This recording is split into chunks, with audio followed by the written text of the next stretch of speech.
Sara Labati naghihirap na nga ba dahil nagbebenta na ng mga gamit? Naturang bahay sa Paris na bibilhin umano ni Sara ay isang profile lang nga ba? Buong detalye alamin.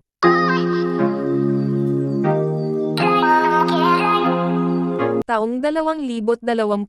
nang kinumpirma ni Sara Labati na sila ni Richard Gutierrez ay hiwalay na. Matapos ang hiwalayan ay maraming lalaki ang lumabas na bagong boyfriend nitong si Sara, ngunit ito ay hindi nakumpirma kung ito ay totoo. Hanggang sa kumalat ang mga larawan ni Sara Labati at ni Marty Romualdez na sobrang sweet nito, at nakakandong pa si Sara sa naturang lalaki at ilang beses na din nakikita ang dalawa na magkasama. Hanggang sa naglabas nitong taon lang sa isang podcast ng pahayag si Sara, at kinumpirma nga nito na hindi siya nang mamalimos ng tulong at humingi ng sustento galing sa ama ng kanyang mga anak na si Richard Gutierrez, ngunit pinabulaanan ito ng kakambal ni Richard na si Raymond Gutierrez, at sinabi nito na hindi totoo na hindi humingi si Sara ng sustento dahil alam niya kung gaano daw ka-hands-on ang kanyang kakambal na si Richard pagdating sa mga anak nito, simula sa edukasyon, pagbiyahe, damit at mga staff at kahit sa mga lakad ng mga bata ay si Richard umano ang gumagastos. At ngayon nga ay may bagong isyo na naman si Sara kung saan, ay binulgar ito ng pambansang marites na si Sian Gaza, na itong si Sara Labati ay naghihirap na at pinabayaan umano ang mga anak nito, kahit pangbaon daw sa mga bata ay nalilimutan na daw nito na magbigay. At dahil nga ay busy nitong mga nakaraang mga linggo itong si Sara tungkol sa kanyang Paris week vacation at the same time trabaho nito, at hindi lang yan dahil kinumpirma mismo ni Sara na siya ay bibili na ng isang apartment sa Paris na sobrang mahal ng presyo na umabot ng mahigit kumulang na 348 milyon pesos, ito ay isang maliit lamang daw na apartment, at kinumpirma nga ni Sara sa kanyang Season 6 Episode 3 sa Netflix reality show.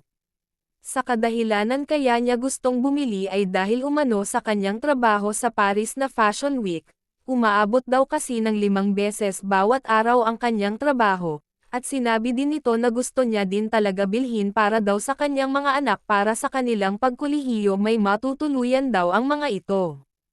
Ang naturang apartment ay may sukat na 165 square meter, ngunit inisplak ito ni Sian sa kanyang post kung saan, ay natatawa pa ito tungkol sa naging pahayag ni Sara sa pagbili nga ng naturang property sa Paris, dahil hindi nga daw nito ma-afford at naghihirap umano ito, bibili pa kaya sa Paris ng apartment, at hindi lang yan dahil napapabayaan umano ni Sara ang kanilang mga anak ni Richard, dahil sa mga sariling lakad nito na kahit baon daw ay nalimutan magbilin para sa mga bata. Sabi pa ni Sian Gaza na mismong teacher umano ng anak ni Sara ang nagsabi na walang baon ang anak nito sa lunch, at kahit umano pang bayad ng kuryente ay nangungutang umano si Sara Labati.